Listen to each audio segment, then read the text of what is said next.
Nagmukhang walang pangil ang batas dahil sa expose na ito, Secretary. Kung totoo yung sinasabi ni Policarpio na maling mga suspects ang nahuli sa Palangga Massacre. I agree, Madam President. Nagmukhang katawa-tawa ngayon ang buong kapulisan. Binabash tayo sa social media at maging ang mga mabuting mga pulis ay nadadamay.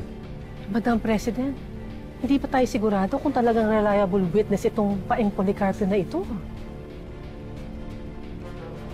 Bilang presidente ng bansa, kailangan kong panagutan ito dahil hustisya ang pinag-uusapan natin dito.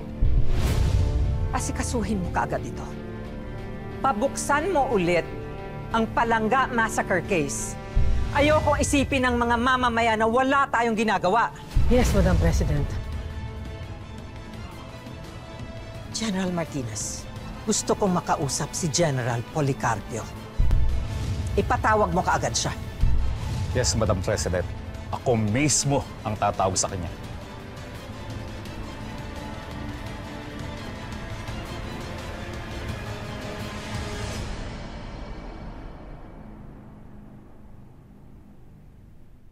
Walang ginawa mo ito, General. Kahihiyan ito sa mga tao. Pati kapulisan pinahamak mo. Si Senator William.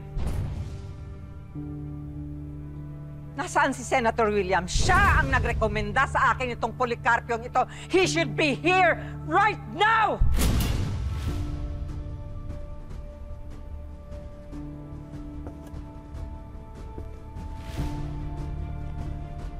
Pinahamak mo kaming lahat! Madam President, aayusin ko po to. Wala akong kinalaman dito. Maniwala ho kayo sa akin. No. Ayoko nang maniwala sa'yo.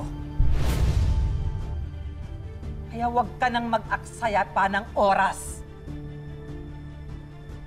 Meron ng fact-finding committee at iimbestigahan ka na.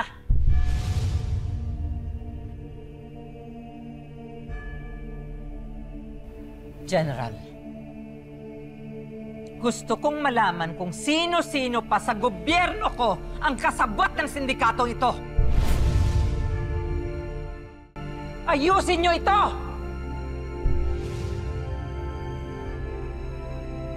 At mula sa araw na ito, hindi ka na general. Tinatanggal na kita sa ranggo mo.